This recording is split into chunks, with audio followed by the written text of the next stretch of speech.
नमस्कार, मैं श्यामगिरी। आप देख रहे हैं टीएफडी इंडिया न्यूज 24। टीएफडी इंडिया न्यूज 24 में आप सभी दर्शकों का स्वागत है।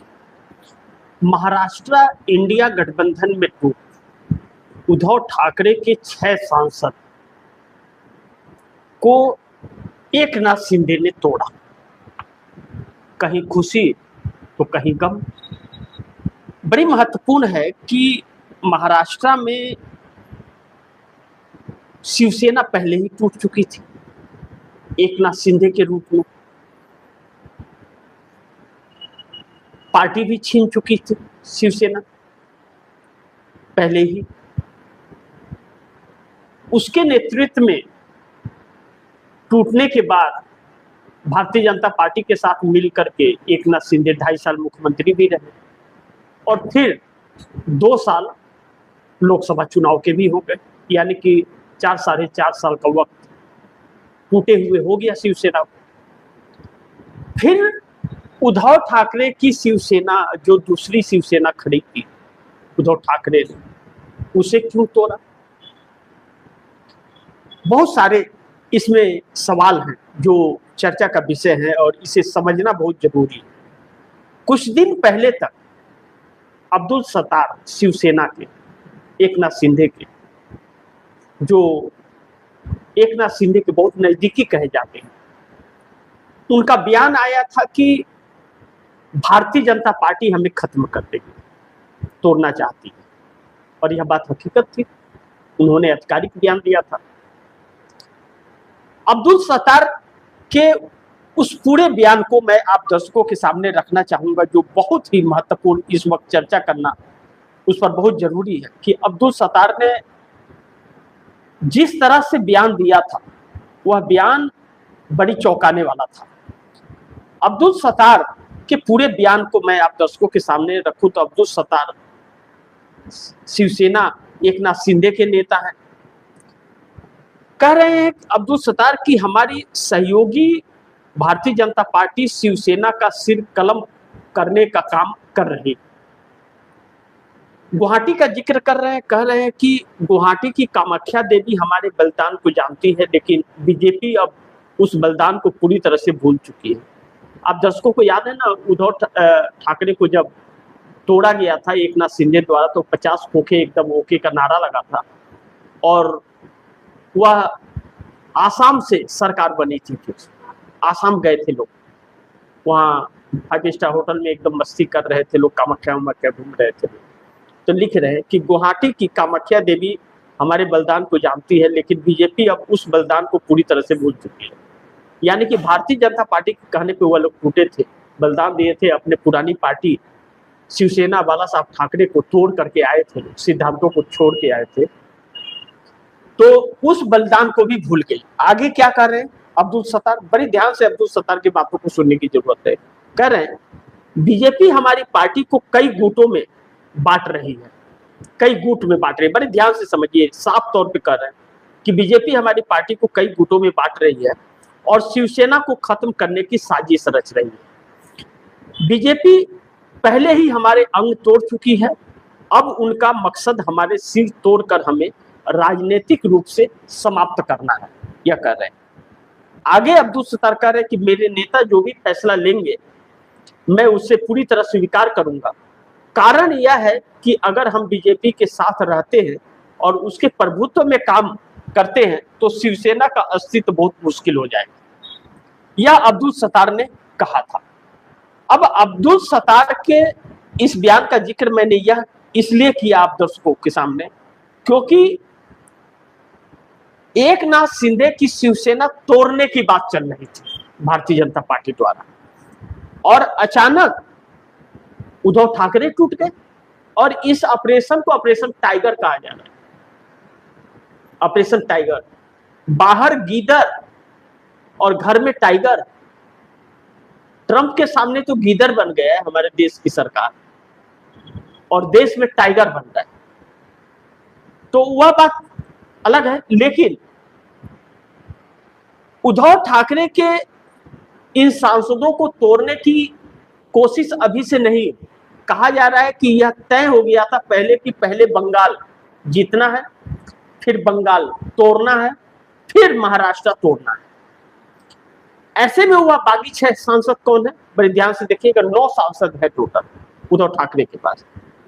संजय दीना पाटिल पहला है, दूसरा ओम राजे निम्बालकर, तीसरा भाऊ साहेब वाकचौड़े, और चौथा संजय यादव, पांचवा संजय उमराव देशमुख, और छठा नागेश पाटिल अस्टिकर।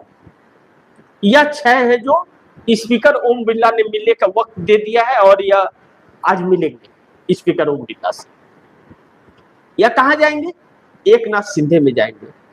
कहा यह जा रहा है, संजय राउत ने आधिकारिक बयान दिया है और ट्वीट किया कि 15-15 करोड़ रुपया इन लोगों को एडवांस मिला है, और 100 करोड़ की डील है, एक व्यक्ति को 100 करोड़। बड़े ध्यान से समझिएगा आप दर्शक, ध्यान दीजिएगा इन सारी चीजों को, मैं एक एक बता रहा हूं आप दर्शक। संजय राउत ने आधिकारिक रूप पर ट्वीट किया है कि 15 करोड़ एडवांस मिल चुके हैं सबको, और 100 करोड़ की डील है, वहां शामिल हो जाने के बाद बाकी की रकम उनके घर पहुंचेगी। उद्धव ठाकरे के पास 3 सांसद बचे हैं, वह कौन है? अरविंद सावंत, अनिल देसाई, राजा भाऊ बाजे। यह 3 सांसद इस वक्त उद्धव ठाकरे के पास बचे हैं, यानी कि 2/3 चले गए और सिंपल बची। इसके बाद 20 विधायक हैं उनके पास, कहा जा रहा है वह विधायक भी टूटेंगे। अब सवाल यह है कि यह जो टूट रहे, अभी से दिल्ली पहुंच चुके कुछ, स्पीकर ओम बिरला ने वक्त भी इनको मिलने के दे दिया, जाकर के लेटर सौंपेंगे। 2/3 हैं तो 2/3 हैं तो कोई इनके ऊपर कुछ जारी होगा नहीं दरबदल कानून, और सीधा जाकर के एकनाथ शिंदे में मिल जाए, या भाजपा में मिलते, भाजपा में नहीं मिलेंगे, एकनाथ शिंदे में जाएंगे। अब सवाल यह है कि पैसे खर्च भाजपा कर रही है और इन लोगों को दूसरी पार्टियों में मिला रही है, क्यों? एकनाथ शिंदे में क्यों मिला रही है? एकनाथ शिंदे के पास ओरिजिनल है। अब एकनाथ शिंदे गद्दार शब्द से नवाजे गए हैं, अब तो और भी उन्हें नवाजना चाहिए। एकनाथ शिंदे की मुलाकात उद्धव ठाकरे से हुई थी, कहा गया था घर वापसी की बात चल रही है, यह खबर बड़ी प्राथमिकता से चली थी। लेकिन अब्दुल सत्तार के बयान भी वही कह रहे हैं जो शिवसेना के हैं, एकनाथ शिंदे को वही कह रहे हैं कि 2 टुकड़ों में बांट चुकी है भाजपा और आगे गर्दन मरोड़ करके खत्म कर देगी। अब ध्यान दीजिए, अब एकनाथ शिंदे में इसे मिलाने का बहुत बड़ा कारण यह है, बाकी पर बाद में आएंगे, कि एकनाथ शिंदे को भाजपा में विलय करना बहुत आसान होगा भारतीय जनता पार्टी के लिए। वह कुछ बिगाड़ नहीं पाएंगे, अन्ना तो कहीं जा पाएंगे। एक बार गर्दन मरोड़ेंगे तो सब के सब आ जाएंगे, क्योंकि यह उसमें रहेंगे तो यह पैसे भारतीय जनता पार्टी के हैं, यह भाजपा के लिए काम करेंगे, शिंदे के लिए नहीं। शिंदे अपने आप काबू में आ जाएंगे और पहले से काबू में हैं। नहीं तो आप दर्शक सोचिए, जिस पार्टी के मंत्रियों को भारतीय जनता पार्टी के साथ गठबंधन में है और सीढ़ियों पर कालर पकड़ के घसीट के पीटती है भाजपा, उसके बाद भी उसके साथ बने हैं, उस पार्टी में कौन जाएगा? आप सोचिए, एकनाथ शिंदे ने कौन सा तीर मार दिया है कि एकनाथ शिंदे के पास जाएंगे? सोचिए जरा। लेकिन गए ना। लेकिन इसमें हम अगर सिर्फ एकनाथ शिंदे की या भारतीय जनता पार्टी की दे कमियों को निकालें तो बेहतर नहीं है। उद्धव ठाकरे ने क्या प्रयास किया? क्या उद्धव ठाकरे ने इस महाराष्ट्र सरकार के खिलाफ उनके साथ इतना बड़ा धोखा एकनाथ शिंदे ने किया? गए लोग, क्या एकनाथ शिंदे के खिलाफ या भारतीय जनता पार्टी के खिलाफ उद्धव ठाकरे ने कोई मुहिम चलाया? चुनाव के वक्त आ करके और क्या ना कि रैलियां करके बस बात करके बात खत्म हो जाती है? उनकी जिम्मेदारी नहीं थी उसके खिलाफ मुहिम चलाने का, सरकार के खिलाफ मुहिम चलाने का? आपके पास 20 विधायक आ गए तो इसका मतलब आप महाराष्ट्र की भूल जाएंगे? आपको विदर्भ में, नागपुर में सीट चाहिए, आप मुंबई में बैठे रहेंगे, लेकिन वहां से आपको सीट चाहिए, सीट निकलती है तो आप घर में बैठे रहेंगे तो चल जाएगा क्या? इसी बात को राहुल गांधी ने इंडिया गठबंधन की बैठक में कहा कि अब भरोसा किसके ऊपर आप करेंगे? क्या आप चुनाव आयोग के ऊपर भरोसा करेंगे?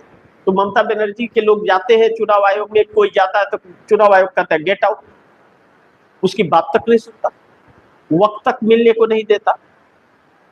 तो आप किसके पास जाएंगे? न्यायपालिका के पास। न्यायपालिका कहता है कि हमारे पास टाइम नहीं, अभी तो मैं बैडमिंटन खेलने जा रहा हूँ, ब्रिटेन, उसको बैडमिंटन खेलने से नहीं फुर्सत है।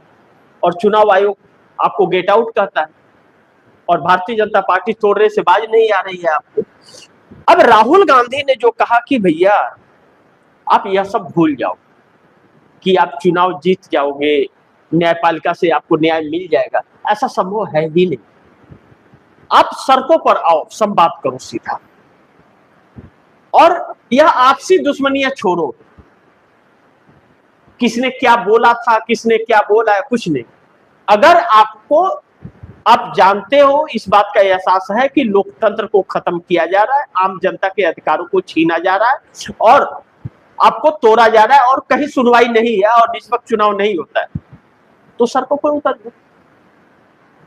तो ऐसी के इंडिया गठबंधन में इतनी पार्टियां होने के बाद सिर्फ कांग्रेस की एक जिम्मेदारी है कि सड़कों पर उतरेगी, लाठी खाएगी? इस वक्त यूथ कांग्रेस और कांग्रेस का छात्र संगठन NSUI महीनों से लगातार सड़कों पर है। नीट पेपर लीक को लेकर के, CBSE में गड़बड़ियों को लेकर के, बच्चों के भविष्य को लेकर के, बेरोजगारी को लेकर के, बढ़ती महंगाई को लेकर के, अमेरिकी ट्रेड डील को लेकर के लगातार सड़कों पर है। वाटर कैनन छोड़े जा रहे हैं, लाठी चार्ज हो रहे हैं, उनके ऊपर पीट रहे हैं वह, लेकिन सड़कों पर हैं। और आप घर में बैठ करके चाय पकौड़ी खा रहे हो, तो फिर कैसे चलेगा? तो फिर ऐसे होगा। अब राहुल गांधी आज से छात्रों से संवाद करने कोटा गए। अब कोटा में राहुल गांधी की इस सभा को बेअसर बनाने के लिए दिल्ली से फोन जा रहे हैं कोचिंग सेंटरों में कि आपका कोई भी बच्चा जाना नहीं चाहिए। अब उसके बावजूद बच्चे को धमकी दी जा रही है और राहुल गांधी के सारे बैनर पोस्टर हटा दिए गए। इसके बाद भी उस ग्राउंड में लोग जाते हैं या नहीं, यह देखना बड़ी महत्वपूर्ण है। और उसके बावजूद अगर जाते हैं तो समझ लीजिएगा वह इस देश के युवाओं का रोष है सरकार के खिलाफ। फिर तो आप सड़कों पर उतरिए, देखिए कि आपके साथ कैसे जन सैलाब जुटता है। राहुल गांधी ने भारत जोड़ो यात्रा कन्याकुमारी से कश्मीर की, तो हर कोई कहता था कि अरे 2 दिन चलेंगे, अपने आप थक करके बैठ जाएंगे, इनके साथ कौन जा रहा है। लेकिन 4,500 किलोमीटर हर पग पर, हर कदम पर लोग जुड़ते गए और कारवां जुड़ गया। भारतीय जनता पार्टी 240 पे सिमट गई 450 के पार, और वही 450 पार ना आना भारतीय जनता पार्टी को खल गया और वह समझ गई कि हम वोट पा करके तो चुनाव नहीं जीत पाएंगे। अब तो फिर क्या किया? चुनाव आयोग पे कब्जा कर दिया, न्यायपालिका पे कर दिया, SIR करा दिया। अब परिभाषा यह तय कर रही है, अब डिलिमिटेशन बिल नहीं पास करा पाई तो कैसे सदन में कही कि इसी बिल को मैं फिर दोबारा लेकर के आऊंगा? किस कॉन्फिडेंस के साथ? कोई चुनाव तो नहीं था, इसके पास बहुमत नहीं है 2/3 का, फिर कैसे इस बात को कही? किस बेस पर कही सरकार ने? क्योंकि वह धोखा दे रही है इस देश को। यह सरकार धोखे से, TMC के साथ नहीं धोखा हुआ है, धोखा इस देश के लोकतंत्र के साथ हुआ है। डरा धमका करके कब तक डरेगा देश? डर के कब तक रहेंगे? डर के आगे जीत है। अब TMC तोड़ ली गई, किसमें शामिल कराया गया? NCPI, जो मान्यता प्राप्त ही नहीं है, लेकिन हो जाएगा उसको मान्यता प्राप्त। मोदी है तो मुमकिन। उद्धव ठाकरे को तोड़ दिया गया, यह एक ऐसी प्रक्रिया है जो आप दर्शकों को बहुत चौंकाने वाला है। बड़ी ध्यान से समझिए, मैं फिर एक बार आप दर्शकों को बताता हूं इसका कि यह सारा चीज चल क्या रहा है। 292 हैं एनडीए गठबंधन के, और अब 20 टीएमसी के हो गए, 312 हो गए, 6 शिंदे के आ गए, 318 हो गए। कहा जा रहा है कि एक और आएगा, 7 है टोटल। अब वह 7 उन 3 में कौन आते हैं जो बचे हुए हैं, यह देखना बड़ी महत्वपूर्ण होगा। तो 119 होते हैं, तो 319 होते हैं, तो इनको चाहिए 369, और इसमें इनको 319 हो गए। अब इनको 50 सांसदों की अभी भी कमी है डिलिमिटेशन के लिए। तो स्टालिन के पास 22 है, तो स्टालिन ने बयान दिया है, कल देर शाम बयान दिया है कि डिलिमिटेशन पर हम सरकार को समर्थन नहीं करेंगे। लेकिन आप विश्वास मत कीजिए, वहां भी नोट पहुंचेंगे और वह भी देंगे 22 सांसदों का। अब जब 22 का वह देंगे तो 22 वह दे दिए तो 28 बचेंगे। अब 28 या जो टूटेंगे वह अखिलेश यादव के होंगे। अखिलेश यादव टूटेंगे, पक्का टूटेंगे अखिलेश यादव। उत्तर प्रदेश चुनाव छोड़िए, अखिलेश यादव की पार्टी मानसून सत्र के पहले टूटेगी। और अखिलेश यादव क्या कर रहे हैं? उत्तर प्रदेश के 403 सीटों पर चुनाव लड़ने की तैयारी कर रहे हैं अकेले। उनको किसी की सपोर्ट की जरूरत नहीं है। हैसियत है अखिलेश यादव की इस वक्त, वो चुनाव जीत सकते हैं। या अखिलेश यादव भी मिले हुए हैं भारतीय जनता पार्टी से। यह बात कांग्रेस समझ गई है कि यह सब मिले हुए हैं, सब के सब मिले, सब मोटी रकम ले लेकर के, क्योंकि यह सत्ता से बाहर है, मोटी रकम ले करके अपने लोगों को भेजते जा रहे हैं। क्योंकि यह एक बहुत सोची समझी रणनीति के तहत हो रहा है। अब आप डायरेक्ट सपोर्ट तो नहीं कर पा रहे हो और आप पैसे पे बिके हो। कोई एक सांसद को 100 करोड़ क्यों देगा? आप सोचिए ना, उसकी हैसियत है क्या 100 करोड़ की? 5 साल में उसकी सैलरी 100 करोड़ की होगी क्या? उस सांसद की कितना सैलरी उसको मिलता है एक सांसद को? यह एक बहुत सोची समझी, एक घड़ियाली आंसू, इनके घड़ियाली आंसुओं पर जाने की जरूरत नहीं है। यह सब बिके हैं, सब दुकान खोल करके बैठे हुए हैं। इसी बात को राहुल गांधी ने कहा। जब राहुल गांधी ने यह कहा कि चुनाव का कोई मतलब नहीं है, आप चुनाव नहीं जीत सकते क्योंकि इनके साथ चुनाव आयोग है, आपको इंसाफ नहीं मिल सकता न्यायपालिका से क्योंकि न्यायपालिका इनके साथ में है। नहीं तो मीनाक्षी नटराजन का क्यों रद्द हुआ पर्चा मध्य प्रदेश में राज्यसभा सांसद की, कांग्रेस की? क्यों निर्दलीय को जिताया? उनके पास तो कोई एफआईआर, कोई केस है ही नहीं, फिर क्यों रद्द किया? झूठा आरोप लगा करके कि केस है। कहां है केस? वो इसको रिटर्निंग ऑफिसर ने जानने की कोशिश की और जब वहां पर कंप्लेन देने गया कहता है गेट आउट। चुनाव आयोग उसकी बपौती है। चुनाव आयोग ने यह देश बनाया या मोदी ने बनाया या आरएसएस ने बनाया इस देश को? क्या इस देश के लिए आरएसएस ने कि किसी व्यक्ति ने जेल जाने की हिम्मत दिखा पाई? सब चोर उचक्के बैठे हुए हैं, यह हकीकत है, इस बात से हम इनकार नहीं कर सकते। दूसरा बड़ी महत्वपूर्ण बिंदु है कि राहुल गांधी ने जब कहा इंडिया गठबंधन की बैठक में, पहले तो कांग्रेस बुलाना नहीं चाहती थी, ममता बनर्जी के आग्रह पर बुलाया गया था। उसके बाद भी सब अपनी अपनी बिगुल बजा रहे थे। राहुल गांधी ने अपने 9 मिनट के भाषण में यह कह दिया साफ कि देखिए आप सबको सड़क पर आना पड़ेगा, इसके अलावा कोई रास्ता नहीं है। जब नेक्स्ट डे 8 तारीख को बैठक हुई, 9 तारीख को राहुल गांधी ने यह देख लिया कि नहीं, यह लोग तो क्या नाम है कि नहीं आ सकते और यह सब एक ही है।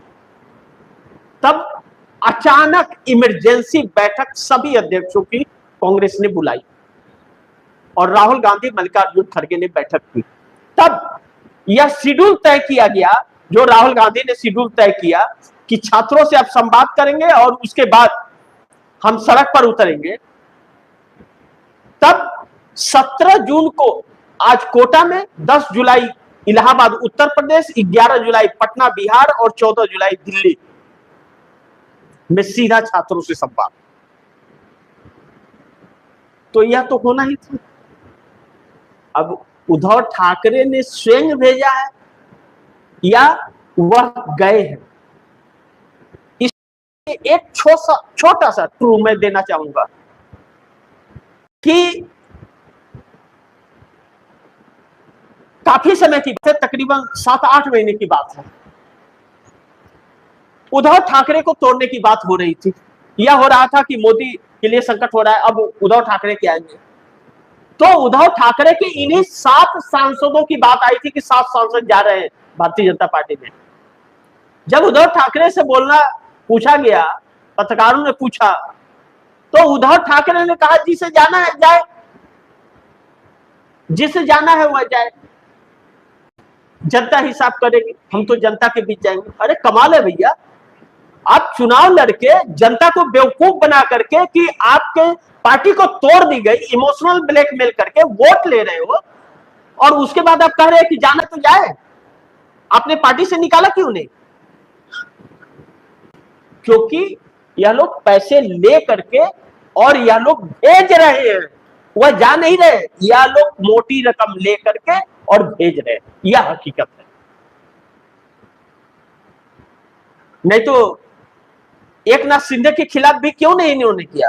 हमने मान लिया कि Eknath Shinde ED CBI income tax 50 होके एकदम होके गए, ठीक है, अब क्यों गए है जवाब।